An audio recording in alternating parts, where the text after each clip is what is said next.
Welcome to an episode of Rediscovered Movies. I'm your host, Nomfanelo Malloy. So, the film that I will be discussing is Abby. Abby is a 1974 blaxploitation horror film. It is directed by William Girdler, who's known for films such as Sheba Baby and Grizzly. The screenplay is by Gordon Cornell Lane, who's known for The Zebra Killer.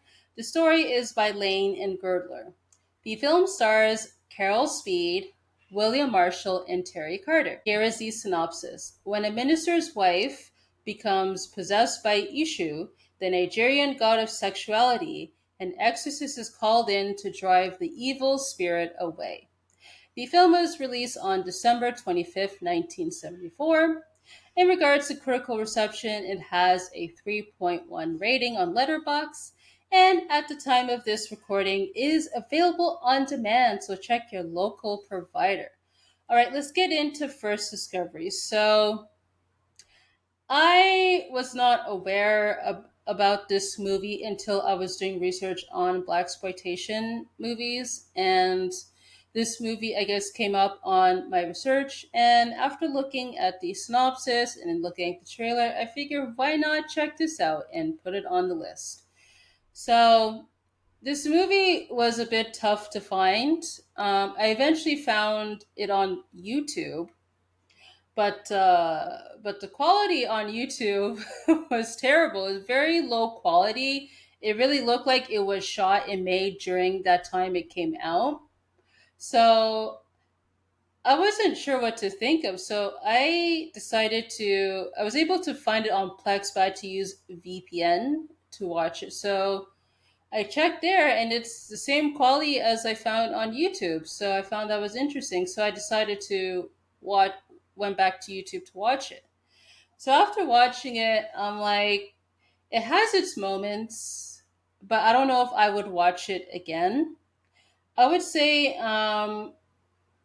so I when I did Sugar Hill with that episode, I mentioned that the horror could have been done better with the suspense and all that stuff. But I feel like with this movie, it does well with the horror and suspense for the most part.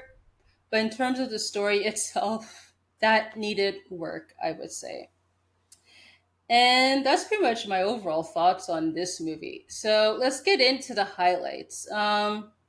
Yeah, it does well with the thrills. I would say, like, every time when things are getting out of control, there's a lot of shaking inside of the house. I felt that was quite convincing. An example is when Abby is inside the basement. I think she was checking on the noise and all that stuff, and she ended up getting locked in the basement and all that stuff, which really frightened her. So I think on that department, the film does a good job on that one. Also, too, as a highlight, Carol Speed as Abby. Her character starts off, she's quite wholesome, I would say, since she is playing the minister's wife and all that stuff. But she's very friendly with her demeanor, and she's excited to move into her home with her husband, Emmett. And that changes once the demon issue comes into the picture. And once she becomes possessed, she loses control when she cuts her arm, and then of course at church when she's like severely coughing and all that stuff. But still though, there's still hints of her old self. But then as the film progresses, we see more of issue with her behavior and all that stuff. Like there was that moment when um, Abby and Emmett are in bed, and Emmett is wearing nothing but the towel. She's like very aggressive towards him and hits him in the private parts and all that stuff. I would say the actress Carol Speed, she did a great job as Abby. I bet she had fun playing the different variations of the character and all that stuff. And as a side note, I found it was funny that her eyebrows towards the end are still bushy because I figured that once Ishi was out of her body, she would have at least gone back to normal, at least physically. But nope, the eyebrows are still there. They're still there. So I thought that was funny. And also, too, as a highlight, I found it was interesting to see the actor William Marshall play Dr. Williams. Because prior to this, I've known him in the Blackula movies. Those are quite fun movies. If you haven't seen them, you guys should check it out. But it was nice to see him to play the hero as opposed to the villain. The characters, I would say, is very put together. Is knowledgeable as a scholar and all that stuff. But then also, when I was doing research, I saw that apparently with the actor, he wasn't happy with the production of this movie because apparently certain promises of certain script changes weren't kept or never happened. So I wonder if it was because of production getting out of hand, or the producers or filmmakers didn't want to do changes. I don't know, but that's quite unfortunate. That's unfortunate. And this movie is quite funny at times, whether that's intentional or not. A moment I would say is when Carol is in taking a shower. She has an orgasm while taking a shower, and that brought me to if you remember like those old herbal essence commercials, every time when they're washing their hair, they get overtly excited, similar to an orgasm. So that's immediately what I thought of while watching that scene in the movie. It's hilarious. And then Abby's voice when she's Urshu, like it's very deep and all that stuff. But I guess that's what happens. I see often in movies when someone is possessed, like their voice is quite growly and all that stuff. So I guess that's part of the course. And there's a moment when Abby is in the car with the guy that she runs into at the bar. I think the guy is from church, I believe.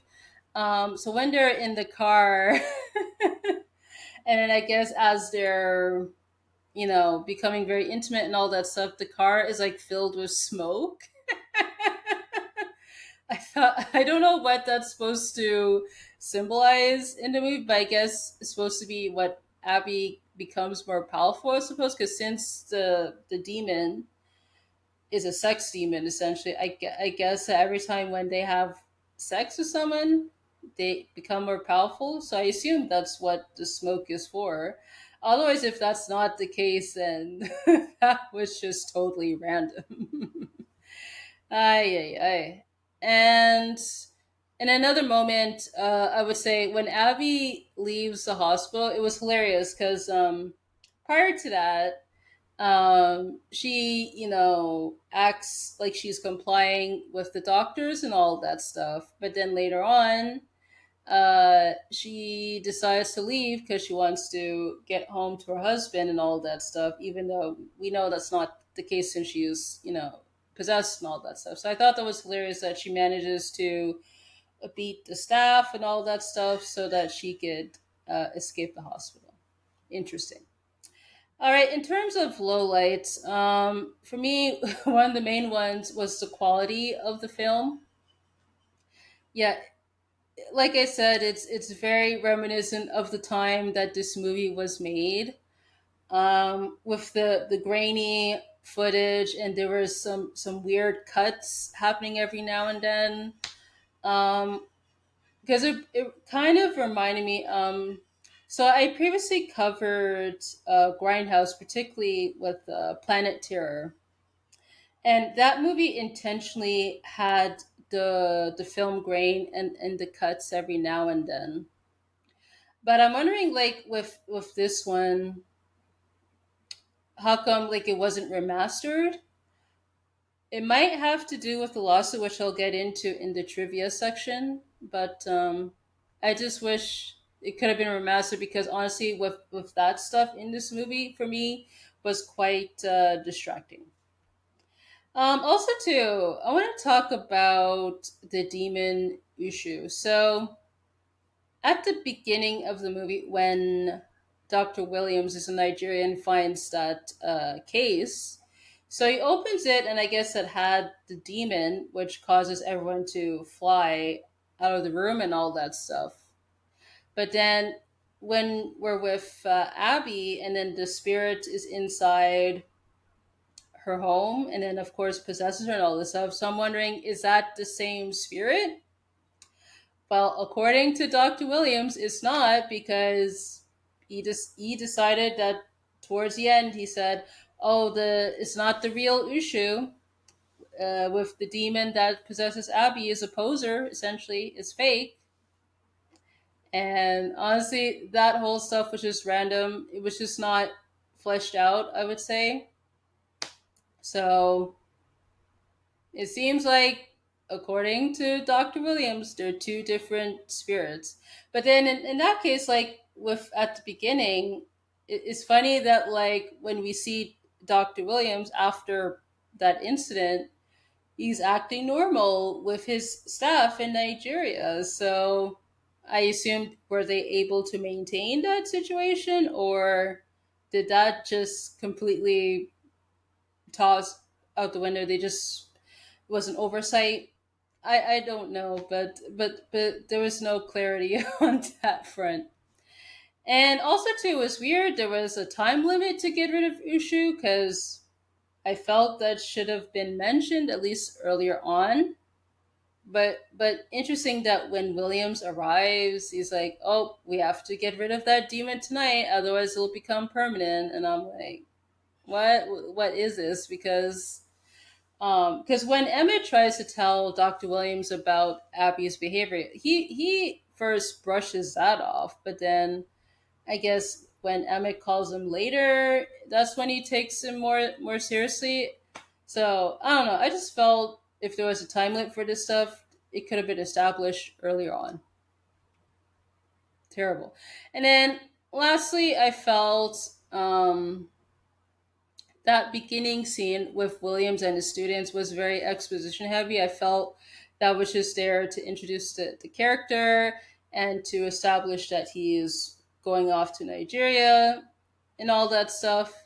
But then gets across from one of his students that becomes important when he does the ritual to Abby. So yeah, that's essentially my main complaints about this movie.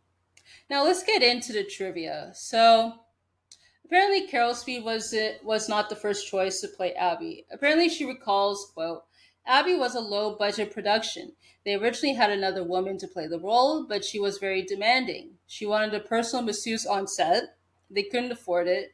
So when David Gordon, agency of the performing artist, telephoned and asked me if I needed a masseuse while filming, I happily said no.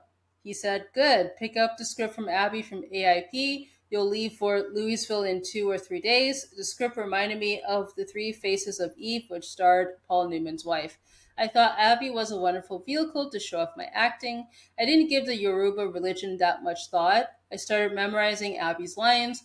I was also very comfortable with Ishu. Voodoo doesn't bother me. It's part of being African." So I guess good for her on that. The production of the film was met with an unusual threat when Louisville experienced a series of tornadoes that tore through the area around the set of Abby. Speed recalled spending time with co-star Juanita Moore, huddled in the lobby of their hotel, wrapped in blankets for protection. She said, quote, "Juanita and I immediately left the set when the daytime sky turned pitch black. We ended up rolled in some blankets on the lobby floor. Ramada had built this nice hotel, but no basement or tornado shelter, just glass windows everywhere." Interesting.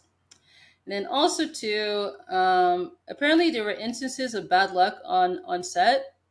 Terry Carter, who played Emmett in the movie, broke his ribs while filming one scene, and whenever Carol Speed would appear on set dressed as a demon, the generators would fail. Ooh, spooky. That's spooky. And then the lawsuit here. So Warner Brothers sued American International Pictures, claiming that it was a ripoff of their film The Exorcist. Although the film was very profitable for AIP, its budget was approx 200,000 and it earned 4 million in its first month of release. Its producer slash director William Girdler never saw 1 cent of the profits due to the lawsuit, which was finally settled shortly before his death in 1978. Interesting. So I have not seen The Exorcist myself. I've heard about it and all that stuff, and which got on to a lot of acclaim, a lot of sequels and all that stuff. So if you guys have seen The Exorcist and you guys have seen this movie, are there similarities in this movie, or are there overtly similarities? I would love to know that. Because I imagine maybe they were, maybe I would say, influenced by The Exorcist. I'm not sure about the origins of this movie, but it seems like, according to Warner Brothers, that it's more of like a copy and paste situation. But again, I'm wondering. I'm curious if there's a lot of similarities and all that stuff. And then also to Abby was out of circulation for many years due to the lawsuit instigated by Warner Brothers, and also because of an uncertain propriety of distribution rights. The ownership of the original film Elements of Abby is still in question. The film was released on DVD on 3 different occasions, all within a year's time of each other. It was released October 2006 as a collector's edition released by Sinfear. That edition ran out of stock on the day of its release on Amazon and appears to have been transferred from a visually flawed 16 mm print of the film, which is possibly the only format in which celluloid prints of Abby are still found. The Black Exorcist edition was then released in June 2007. Its third DVD release appeared as part of a demonic double feature set in September 2007, packaged with a German Exorcist film, Magdalena vom Teufel-Bessessen, if I'm saying that right. As the clean original copy of the film remains unreleased, it's unknown if the injunction awarded to Warner Brothers is still active. Interesting. So probably that explains why we only see that rough cut of the movie, I would say. All right. Lastly, should this movie be rediscovered? So I think if you like horror movies, I'm sure you'll enjoy this movie. I think for me, while it works on the horror front, everything else in regards to story, it just falls apart in regards to the main elements and all that stuff. But even though it has its moments here and there, it doesn't fully work for me. So that's my answer to that question. Alrighty, so that pretty much concludes this episode of the podcast. So you can find me on Instagram, X, Blue Sky, YouTube, and Linktree at Nomfanelo. You can find the podcast on Instagram, X, Blue Sky, YouTube, and Linktree at RD Movies Pod. Visit buymeacoffee.com/RD Movies Pod to support the podcast via donation, also to view posts there. You could join the Rediscovered Movies Hub, which is our community group on our official Wix website, which is rdmoviespod.wixsite.com/official, where you can interact with others, share thoughts on the podcast, and more. On Spotify, you can answer the feature poll, leave a comment, and rate the podcast. You could leave a review and rate the podcast on Apple Podcasts, Good Pods, and Podchaser. And you can submit questions, comments, and suggestions by email, which is rediscoveredmovies@gmail.com, or you can fill out the contact form on our Linktree to be featured on a Q&A episode, which will air after the end of the season. All right, I want to say thank you so much for tuning in, and I hope to catch you on the next one.